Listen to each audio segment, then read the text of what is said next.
Guys, ಈ ಒಂದು ರಾಗಿ ಲಡ್ಡುನ ಮಕ್ಕಳಿಗೆ ಡೈಲಿ ಕೊಡೋದ್ರಿಂದ ಮಕ್ಕಳ ಬೋನ್ ಹೆಲ್ತ್ ಜೊತೆಗೆ ರೆಡ್ ಬ್ಲಡ್ ಸೆಲ್ಸ್ ಕೂಡ ಇನ್ಕ್ರೀಸ್ ಆಗುತ್ತೆ. ಸೊ ಯಾವ ತರ ಮಾಡೋದು, ಇದ್ರ ಬೆನಿಫಿಟ್ಸ್ ಕೂಡ ಹೇಳ್ತೀನಿ. ಅದಕ್ಕಿಂತ ಮುಂಚೆ ಯಾರೆಲ್ಲ ಹೊಸದಾಗಿ ನೋಡ್ತಿದ್ದೀರಾ ಬೇಗ ಹೋಗಿ ಫಾಲೋ ಮಾಡ್ಕೊಳ್ಳಿ. ಹಾಗೆ ಮಕ್ಕಳಿರೋಂತವರಿಗೆ ವಿಡಿಯೋನ ಶೇರ್ ಮಾಡಿ. ಹಾಗೆ ನನ್ನ ಅಕೌಂಟ್ ಅಲ್ಲಿ ತುಂಬಾ ತರ ರೆಸಿಪಿ ಲಡ್ಡೂಸ್ ಕೂಡ ಇದೆ, ಹೋಗಿ ಒಂದ್ಸಲ ಚೆಕ್ ಮಾಡಿ. ರಾಗಿ ಜೊತೆಗೆ ಸ್ವಲ್ಪ ಡ್ರೈ ಫ್ರೂಟ್ಸ್ ಕೂಡ ಆಡ್ ಮಾಡ್ತಾ ಇದ್ದೀನಿ. ಟೇಸ್ಟ್ ಚೆನ್ನಾಗಿರುತ್ತೆ, ಹಾಗೆ ಬೆನಿಫಿಟ್ಸ್ ಕೂಡ ಇರುತ್ತೆ. ನಾನ್ ತಗೊಂಡಿರೋದು ವಾಲ್ನಟ್ ಮತ್ತೆ ಬಾದಾಮ್ ತಗೊಂಡಿದ್ದೀನಿ. ಹಾಗೆ ಸ್ವೀಟ್ ಗೆ ಅಂತ ಒಣದ್ರಾಕ್ಷಿ ಮತ್ತೆ ಖರ್ಜೂರ ತಗೊಂಡಿದ್ದೀನಿ. ನಿಮ್ಗೆ ಎಷ್ಟು ಸ್ವೀಟ್ ಬೇಕೋ ನೋಡ್ಕೊಂಡು ಅಷ್ಟು ಖರ್ಜೂರನ ತಗೊಳ್ಳಿ. ಈಗ ಒಂದು ಪ್ಯಾನ್ ಇಟ್ಕೊಂಡು ಅದಕ್ಕೆ 1 ಟೇಬಲ್ ಸ್ಪೂನ್ ಅಥವಾ 2 ಟೇಬಲ್ ಸ್ಪೂನ್ ಅಷ್ಟು ತುಪ್ಪನ ಹಾಕೊಂಡು ಬಾದಾಮ್ ಮತ್ತೆ ವಾಲ್ನಟ್ ನ ಲೈಟ್ ಆಗಿ ಫ್ರೈ ಮಾಡ್ಕೊಂಡು ಲಾಸ್ಟ್ ಅಲ್ಲಿ ನಾವು ಒಣದ್ರಾಕ್ಷಿನ ಸೇರಿಸ್ಕೋಬೇಕು. ಫಸ್ಟ್ ಗೆ ಒಣದ್ರಾಕ್ಷಿ ಹಾಕಿದ್ರೆ ಸೀದೋಗ್ಬಿಡುತ್ತೆ, ಸೊ ಚೆನ್ನಾಗಿರಲ್ಲ.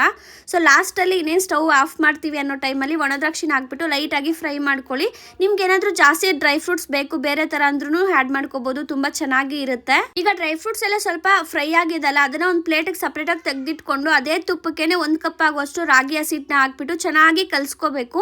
ಇದರಲ್ಲಿ ತುಪ್ಪ ಎಷ್ಟು ಹಾಕ್ತಿವೋ ಅಷ್ಟು ಟೇಸ್ಟಿ ಆಗಿರುತ್ತೆ, ಮಕ್ಕಳಿಗೂ ಕೂಡ ತುಂಬಾ ಒಳ್ಳೇದು. ಈ ರಾಗಿನ ನಾವು ಫ್ರೈ ಮಾಡೋದು ತುಂಬಾನೇ ಇಂಪಾರ್ಟೆಂಟ್. ತುಪ್ಪದಲ್ಲಿ ಚೆನ್ನಾಗಿ 1-2-3 ನಿಮಿಷದವರೆಗೂ ಲೋ ಫ್ಲೇಮ್ ಅಲ್ಲಿ ಚೆನ್ನಾಗಿ ಫ್ರೈ ಮಾಡ್ಕೊಳ್ಳಿ. ರಾಗಿ ಘಮ ಘಮ ಅಂತ ಇರುತ್ತೆ, ಸೊ ಅವಾಗ ಫ್ರೈ ಆಗಿದೆ ಅಂತ ಅನ್ಕೋಬೇಕು. ಇವಾಗ ಡ್ರೈ ಫ್ರೂಟ್ಸ್ ಎಲ್ಲಾನು ಒಂದು ಮಿಕ್ಸಿ ಜಾರ್ಗೆ ಹಾಕೊಂಡು ಡ್ರೈ ಫ್ರೂಟ್ಸ್ ಜೊತೆಗೆ ಖರ್ಜೂರನು ಹಾಕೊಂಡು ಚೆನ್ನಾಗಿ ಅದನ್ನ ಫಸ್ಟ್ ಪೇಸ್ಟ್ ತರ ಮಾಡ್ಕೋಬೇಕು. ಅದಾದ್ಮೇಲೆ ನಾವು ರಾಗಿ ಪೌಡರ್ನ ಹಾಕಿ ಚೆನ್ನಾಗಿ ನುಣ್ಣಗೆ ಮಾಡ್ಕೋಬೇಕು. ನಿಮ್ಗೆ ತರ್ತರಿಯಾಗಿ ಬೇಕಂದ್ರೂ ಮಾಡ್ಕೋಬಹುದು. ಈಗ ಇದಕ್ಕೆ ತುಪ್ಪನ ಹಾಕ್ಬಿಟ್ಟು ಲಡ್ಡು ತರ ಮಾಡ್ಕೊಡೋದಷ್ಟೇ. ರಾಗಿನ ಮಕ್ಳು ಕೊಡೋದ್ರಿಂದ ಇದರಲ್ಲಿ ಕ್ಯಾಲ್ಸಿಯಂ, ಐರನ್ ಎಲ್ಲ ಕೂಡ ಇರೋದ್ರಿಂದ ಮಕ್ಳ ಡೆವಲಪ್ಮೆಂಟ್ ಗೆ ತುಂಬಾನೇ ಒಳ್ಳೇದು. ಇನ್ನ ಡ್ರೈ ಫ್ರೂಟ್ಸ್ ನಿಮ್ಗೆ ಆಪ್ಷನಲ್ ಇರುತ್ತೆ, ಸೊ ಯಾವ ಡ್ರೈ ಫ್ರೂಟ್ಸ್ ಆದ್ರೂ ಮಿಕ್ಸ್ ಮಾಡ್ಬಿಟ್ಟು ನೀವು ಈ ತರ ಲಡ್ಡುನ ಮಾಡ್ಕೊಡ್ಬಹುದು. ಡ್ರೈ ಫ್ರೂಟ್ಸ್ ನ ಮಕ್ಕಳಿಗೆ ಆಡ್ ಮಾಡ್ಕೊಡೋದ್ರಿಂದ ಅವ್ರ ಬ್ರೈನ್ ಡೆವಲಪ್ಮೆಂಟ್ ಕೂಡ ಚೆನ್ನಾಗುತ್ತೆ. ಮಕ್ಕಳಷ್ಟೇ ತಿನ್ಬೇಕು ಅಂತ ಏನಿಲ್ಲ, ನಾವು ಕೂಡ ತಿನ್ಬಹುದು. ತುಂಬಾನೇ ಚೆನ್ನಾಗಿರುತ್ತೆ ಮತ್ತೆ ಒಳ್ಳೇದು ಕೂಡ. ನೆಕ್ಸ್ಟ್ ಯಾವ ತರ ಲಡ್ಡು ಬೇಕು ಅಂತ ಕಮೆಂಟ್ ಮಾಡಿ. ಹಾಗೆ ನನ್ನ ಪೇಜ್ ನ ಫಾಲೋ ಮಾಡ್ಕೊಳ್ಳೋದು ಮಾತ್ರ ಮರಿಬೇಡಿ. ಬಾಯ್.